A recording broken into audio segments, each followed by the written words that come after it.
Okay, I have also started recording. Now, we were here yesterday, and what we had covered up was the CO2 gas extinguishing system because we had finished water one earlier, then the gas extinguishing system, and that is high pressure CO2 and also low pressure CO2. And then we went through different types of foam systems, and we have reached this part. Now, just before this part, the last touching one was low expansion foam. Like I have told you, low expansion foam system, you are likely to see only in an engine room, nowhere else. Okay, if at all you see it, it's also quite old fashioned, so nowadays you don't see it. And it collects in all the areas where you're likely to get fire. There are containment trays, and that is where it fills up all the trays. So depth of over 150 millimeters in less than 5 minutes, and ensures that even if anything leaks, the oil will stay below and the foam will be on top. So no contact with oxygen, no fire. Now these foam induction things, we will go very fast. If you can read it, it's fine, but this is a technicality not really required for US level. This is more engineering thing. Okay, but just remember this thing. Now, this sort of a system, okay, exists like you mix up, then you mix up with air and you get the expanded foam. So just keep it in mind. There are various ways of making foam, but depending on one thing is there, water pump has to give water. Foam solution must get mixed, that is proportioning in the right amount, because we are not talking about just taking out any amount, but just the right amount. And that is achieved by various tricks of engineering. Then these are the newer system, bladder tanks and all. From there you take the suction and so on. So water goes inside, water gets sucked inside, and this is bladder is sort of you put the pressure so that it goes and gets mixed up here by reducing pressure here, and that's why water goes here and pressurizes. So it's a one way of making the right proportion. Pre-mix systems are also somewhat similar. They mix it up, and similarly we go down to powder systems. Now see, we have already covered up liquid systems, that is basically involve water, then gas systems, that is CO2 basically, and in future you may see nitrogen and others. Then there are some halon substitutes and all which are specialized.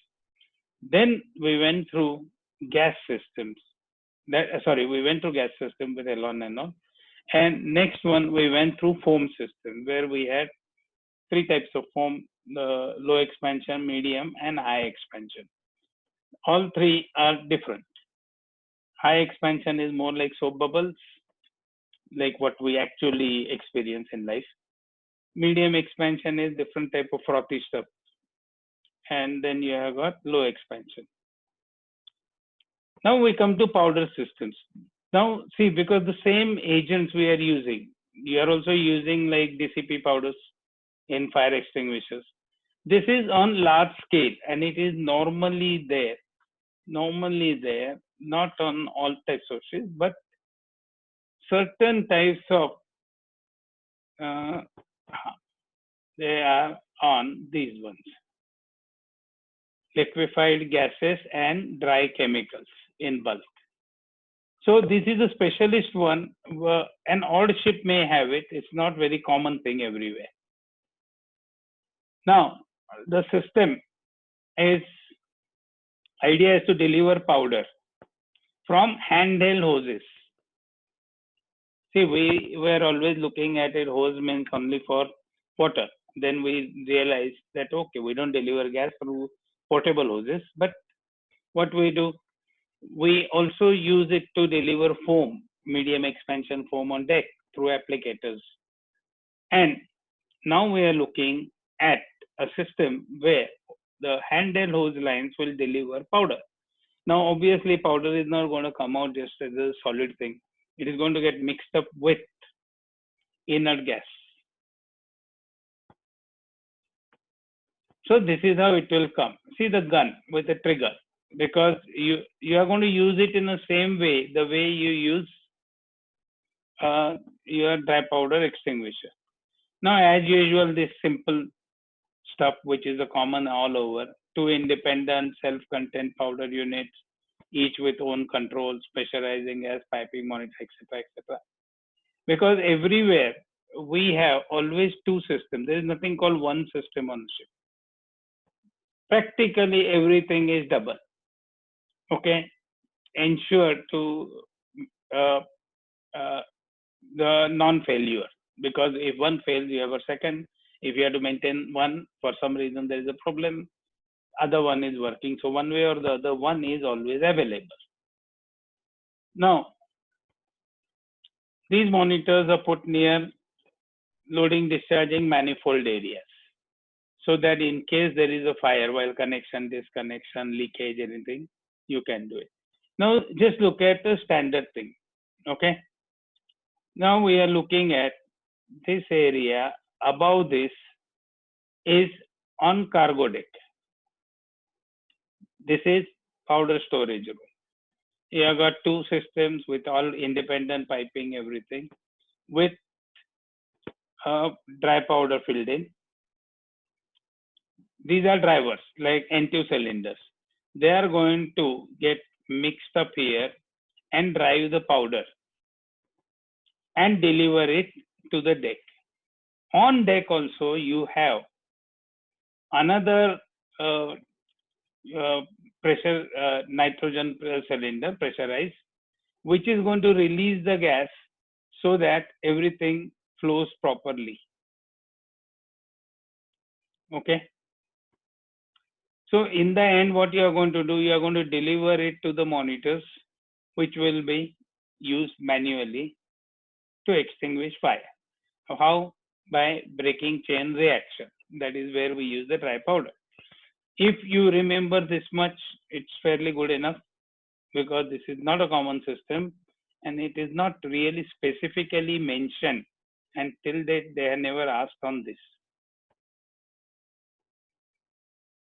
This is a picture of a guy using it. See, that box is here. You know, this box. This box, hose station.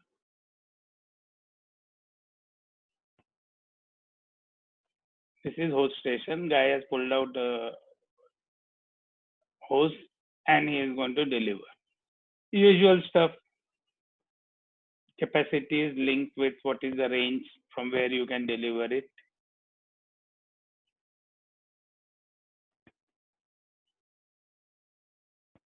Now, see, this is a very sensitive system, because one of the problems is relative winds on deck.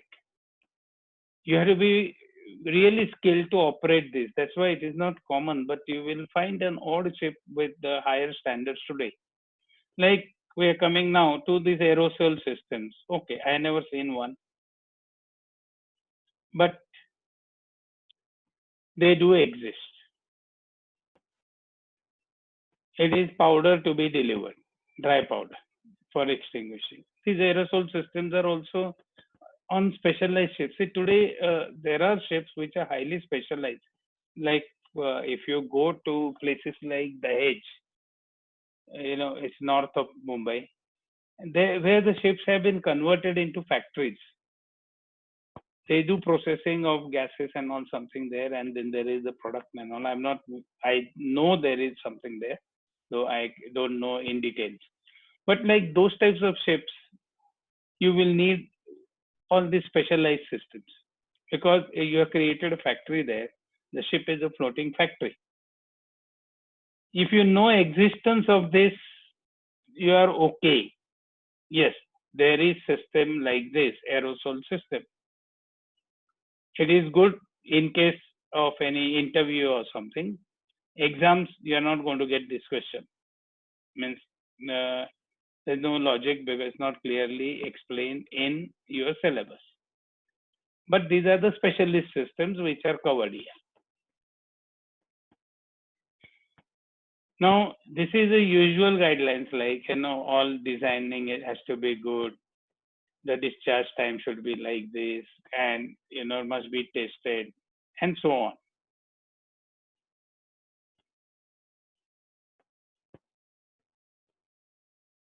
Galley protection. Now, galley, we have seen we use two types of medium. One is wet chemical one, other one is CO2 is used. So there are two types which we use in galley. Now, this is a typical galley picture, like, cooking things are here, cook stands somewhere here, and this is the exhaust trunking. So any gas, anything, gases, or let's say grease, anything which is there, gets sucked here and goes out. Now this hood is protected here. This is the protection for deep fat fryer. Deep fat fryer is like kadai where you put oil and you do deep frying, no? Like bhajia and all sorts of things we do anyway. In India we do a lot, or when you try to make save and all, same. Then hot plates and all are generally flat. This is galley hood. And these are created just in case there is a fire. It can be used automatic or dry. And what they will do is, obviously first switch off the current and all and fill it up to cut off oxygen. This is where, okay, this is the electric supply will be shut down. Now here it is what we are looking at: dry chemical, wet chemical, or foam and so whatever system that is automatic system created here. First, cut off the supply, energy is gone, and then extinguish it by variety of methods. Now these are more sophisticated. This is more likely to be seen on a standard cargo ships. Now upper one, what we saw, has got quite sophistication, but also realize if it is a passenger ship, you may have catering staff of about 1,000 plus, and you may have 200 cooks cooking meals. So it is not something that is small level. So those are specialized systems. Then you have got here this sort of a system. Like this is a pressurized gas. It will go inside and drive this through this and deliver the wet chemical to that deep fryer and all. That is one of the system which is more likely to be seen on a normal cargo ship. And this is ancient, but again, this is likely to be seen.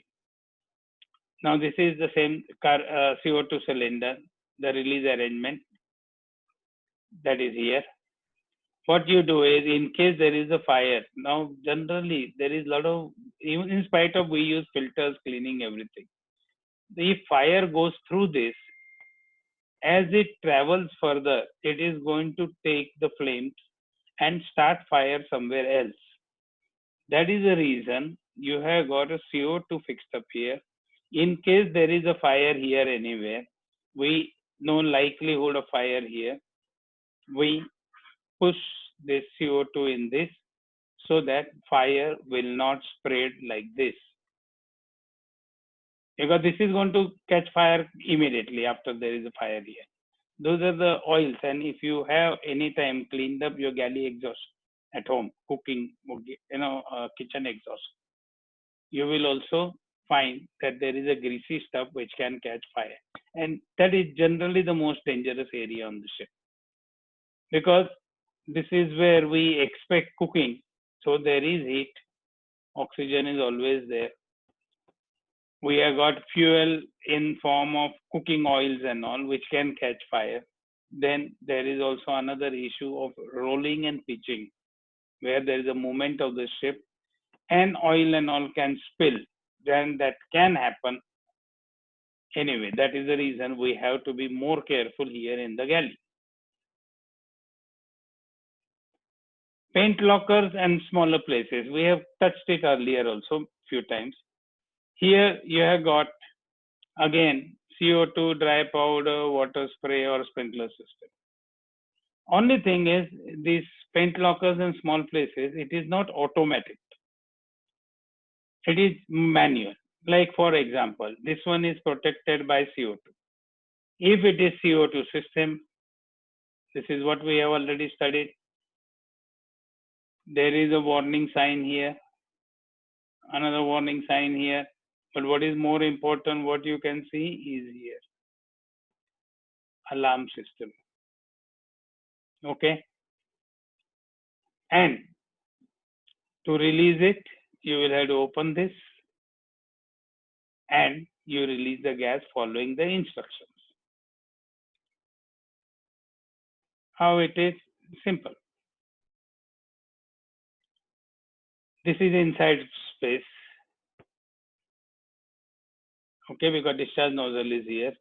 This alarm is also fixed up so that in case of anything, a person must get warning that you are going to release CO2. You know, we say there is a fire, why should somebody be inside? Very good argument. But believe me, fire may be detected and the person is still inside without realizing there is fire. All these things do happen. So this cylinder is outside because as a rule, nothing that extinguishing media cannot be stored in the compartment which it is protecting. That is what we have already seen. So all one does is manually operated one releases gas inside, it fills up and closes. Now for that, this is very important when you use CO2. Ventilation must be stopped, close all doors and ports so that gas remains inside CO2. Okay, now there is another argument which may come out saying that, but there is no place for the gas. No, don't worry. Air can get under pressure and that is okay. What problem we see with a high expansion foam is something else. The foam cannot mix up with air like that, that it needs its own volume. That is the reason we need to release air to allow foam to come in. That is high expansion foam. In between two gases, there is no issue.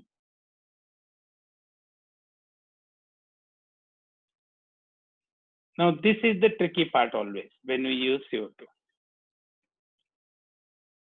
Fire has been extinguished. It is difficult thing to judge from outside when you can't see inside. If you have to do it, you have to open the door carefully. You check temperatures outside first, then try to see through the small opening. Do you feel any heat, anything inside? And then maybe you have to make entry using breathing apparatus and visually inspect it. And then that visual inspection also checks for dangers of reignition. Similar systems, miniature systems, where the releases are manual.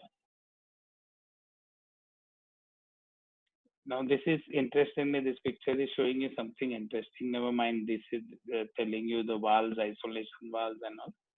This is the part I was telling you about. How do you store the CO2 cylinders? They are clamped like this. You slacken this clamp, bottle can move up and down. That is the requirement for weighing.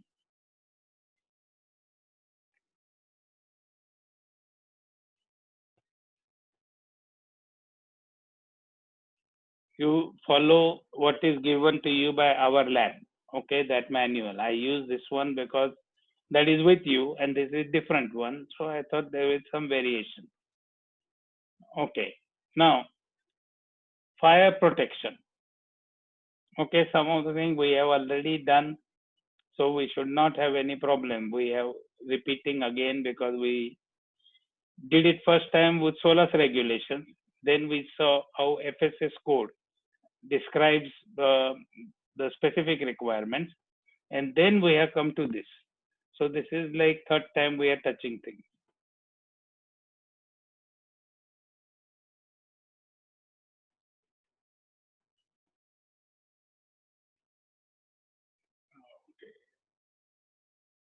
what is happening because it is little slowed down. Okay. Bulkheads, we have been through class A bulkhead, class B bulkhead. Okay. Now, class A division. We went through that standard stuff, must be made up of steel or equivalent, stiffened, must prevent smoke and flame for 1 hour according to test, and then the number, these temperatures will not rise so much, etc.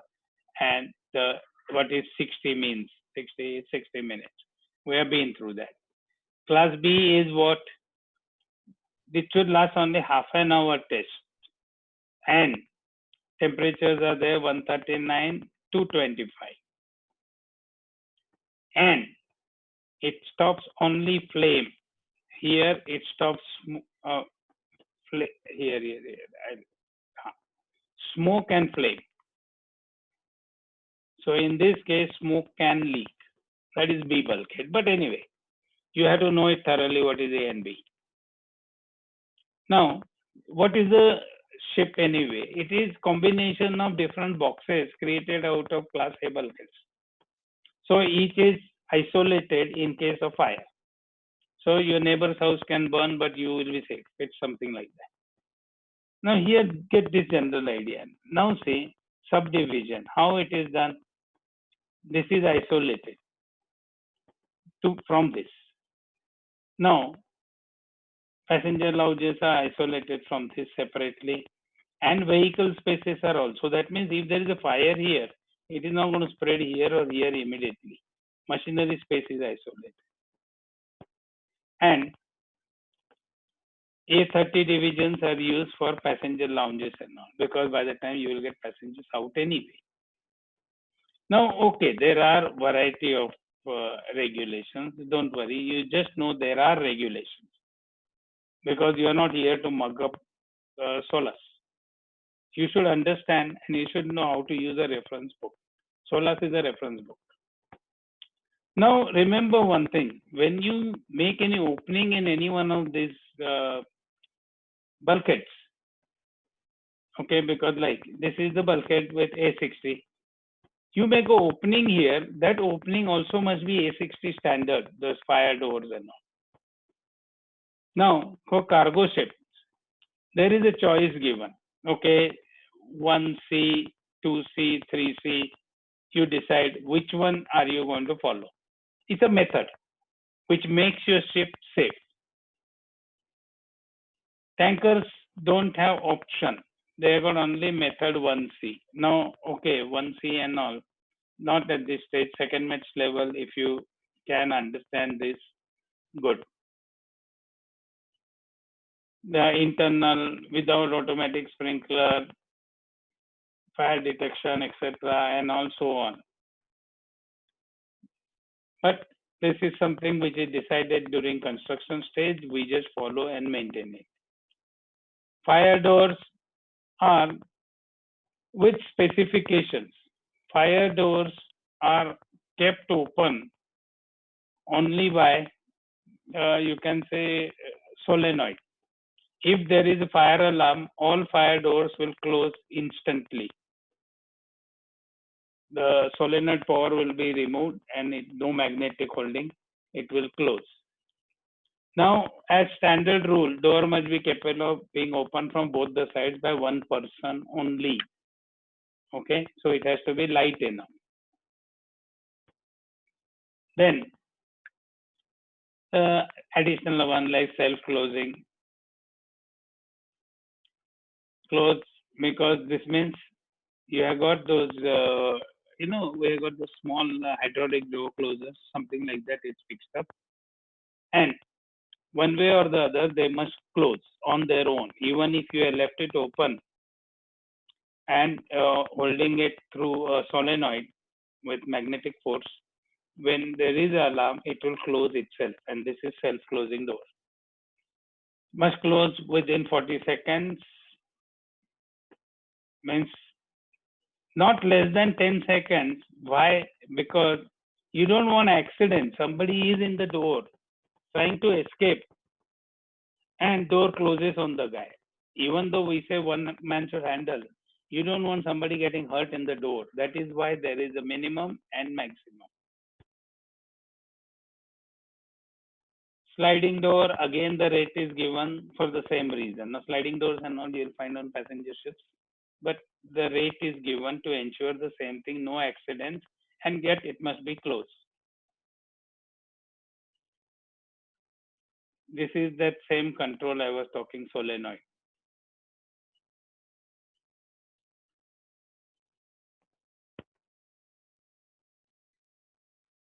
Right?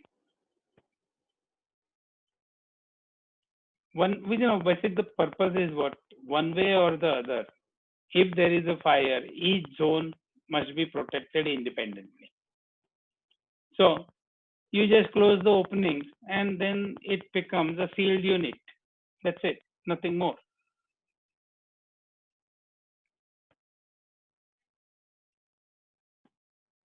Now, ventilation opening in lower part of the door, that is what you will generally see on ships, your cabin doors and all. The lower part has got ventilation arrangement, which can be closed anyway from both the sides.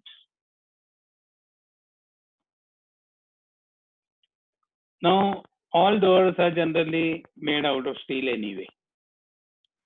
Okay, there are different types of doors. One can be something stuffed between the steel plates and it's a lightweight. Then you have like what do you see, weather type doors, which are totally one steel plate and heavy.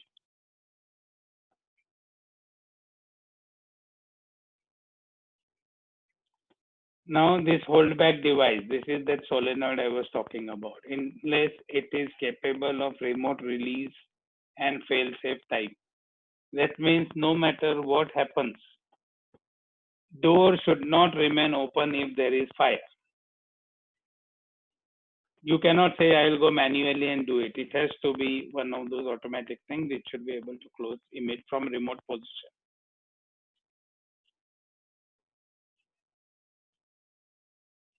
This safe return also we have done. This is something we have done, and what is the safe area and all we have done. I think we did some questions also on this. Safe return to port is on own power in case there is a fire and passengers should be safe. That is what we are looking at. And we are done in a better details with FSS code. Now,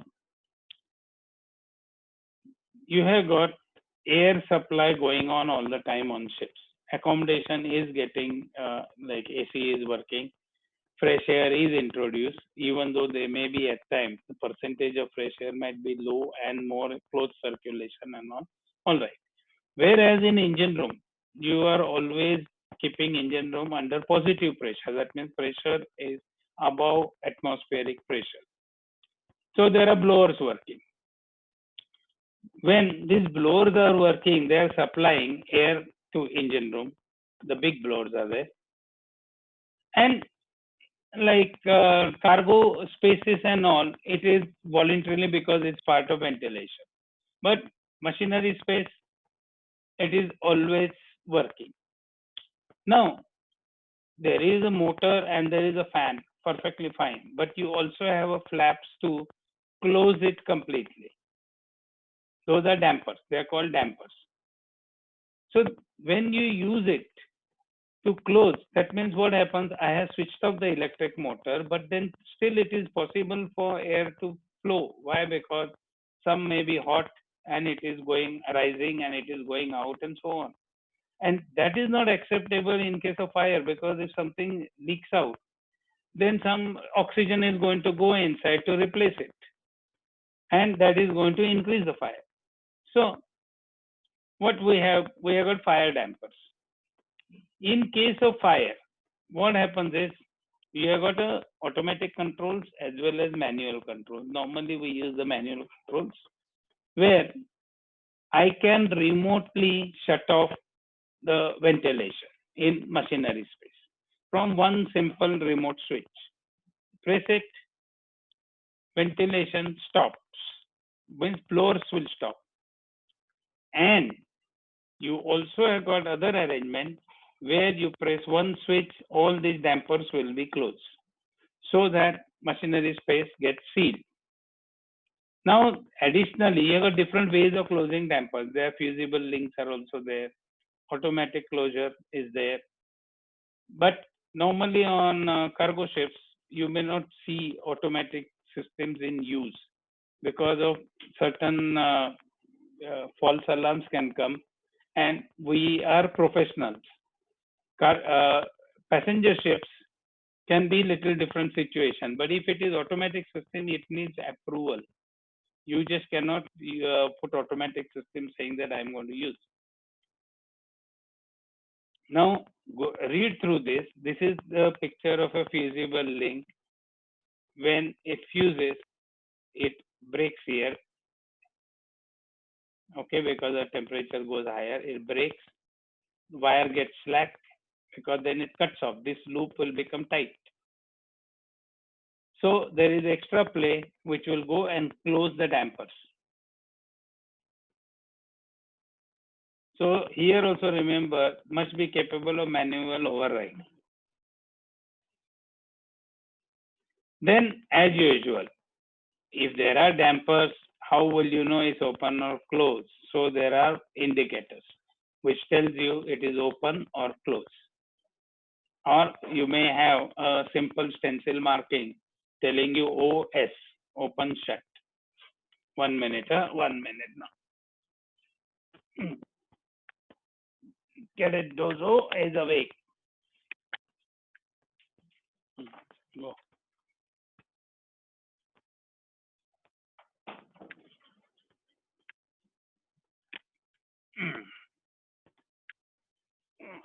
Sorry.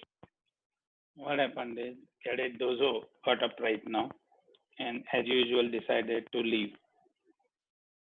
Okay. Now there are various rules.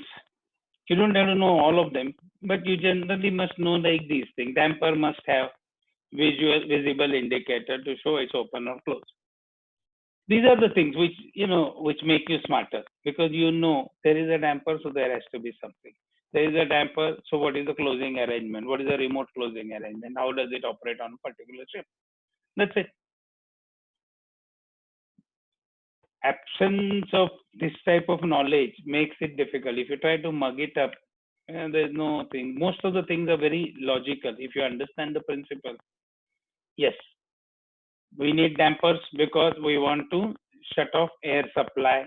I want to shut off oxygen.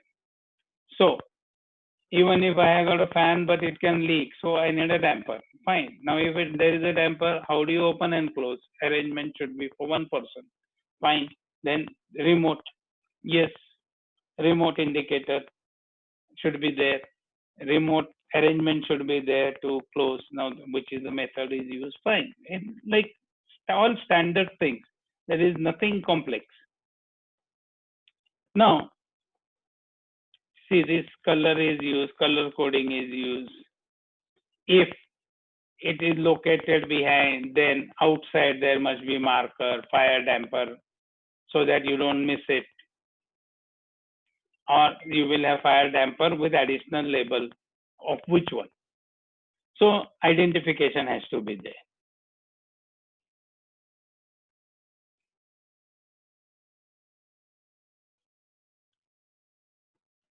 Now galley duct. Again, we come back to galley because that is normally, like I said, it's most dangerous area on ship. Galley duct. Now this is a suction area. Okay, from here the exhaust gases go through. There is a blower somewhere here, which you can't show here. Now, like this, you will have CO2 release here to stop the extinguish the fire. That also we are covered. And this is a damper. That means with this damper, this may be placed here or here. It will be placed somewhere. This can be closed. So if fire is here, this is also closed here. This area is also filled up with carbon dioxide or any other agent if you are going to use here remotely, so that we are ensuring that fire will not spread from here to through this. somewhere else. That is the idea. See, all our ideas are very simple. Even child can understand. But we somehow make our jobs complicated by bringing in too many technicalities. If there is a fire, those are basic principles. It must be extinguished where it starts instead of allowing it to spread. As it spreads, it becomes more dangerous. Okay. Now, means of escape are the escape routes. Okay, we have been through this again earlier. This is just one picture from a difficult area for escape. Then they have to have a certain width. They must lead to embarkation deck. Then there are handrail requirements. Rope or flexible chain wires are not allowed to be formed. All the doors must open in the direction of escape. Nothing can be locked. It must be kept clear. Nothing should be stored in the middle. Then at the bottom part, there should be illuminated signs. Lifts are never part of a escape route. And like if this is escape hatch means you come out from here on deck. So usual stuff will be there. You can open it from inside. That is not a problem. But main thing, it will be marked if it is opening up like this. See, it is marked here, so that the rule is what? It should be kept clear of ropes, stores, etc.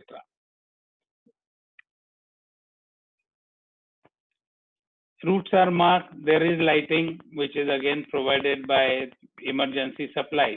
Vertical ladders are not permitted, especially passengers. Okay, in case of a normal merchant ship, you may have an odd place where there is only vertical ladder, but passengers don't go to these places, and we don't have passengers.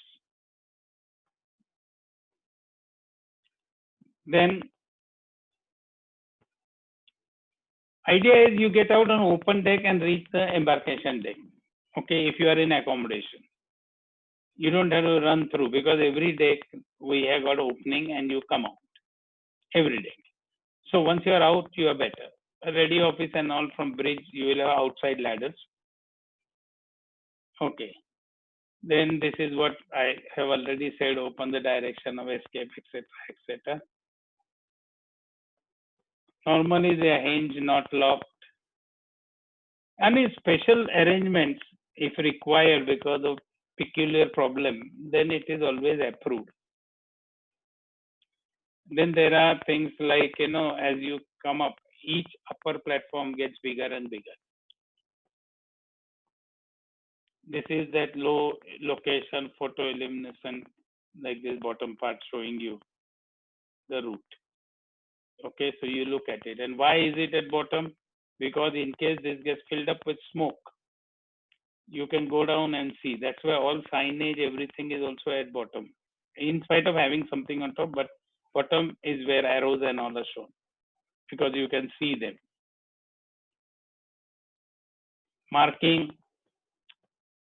you have got variety of labels which will show you escape route and arrows. Arrows are important. Cabin doors, which I have mentioned earlier, that you do not lock cabins from inside with the keys. There is a knob-like thing which locks up. You don't have key for locking it from inside. So that in case of any emergency also, you can easily open. You don't have to search for the key.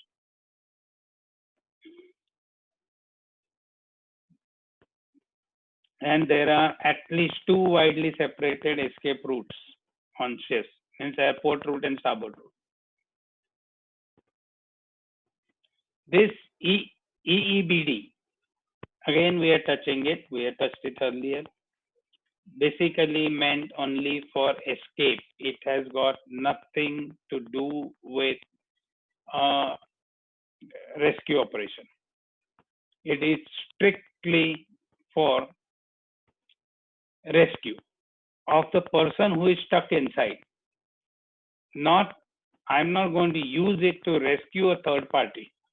I will use it as an amateur person Okay, EBD can be used by amateur person without training. It is just a mask which you put on. There is oxygen available, and run. That's it. It will last only 10 minutes, and 10 minutes are normally expected to be enough for you to reach embarkation deck in clean air away from fire.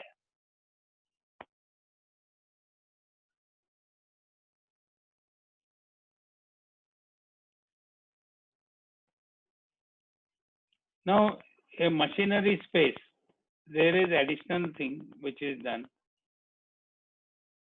The ladders are also protected in machinery space, so that even if there is a naked fire and you go over the ladder on top, you are still protected by a backup plate.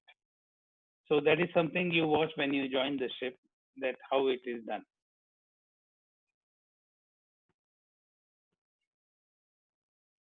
So everywhere escape route has got a simple things and which we have mentioned in Solus, and that is where you will find the correct answer.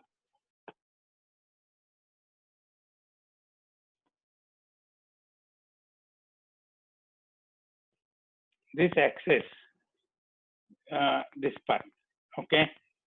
In functional requirement, you need to have this whole thing protected, escape route and access for firefighting, all till end. Because if you can't reach fire, your access should be safe. This is, we are just retouching what we have done earlier. Then,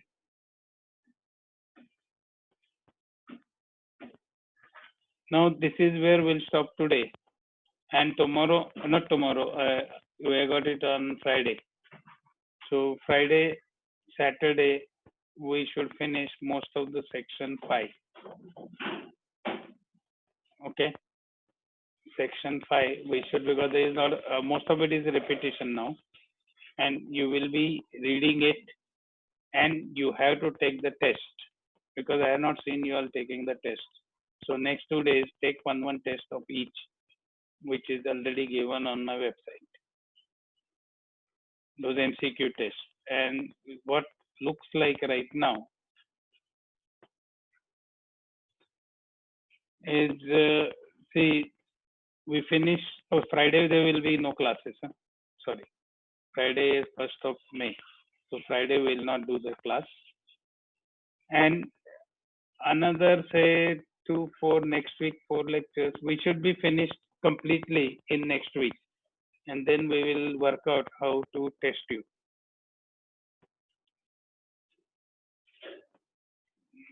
First thing, I stop recording. Any doubts right now?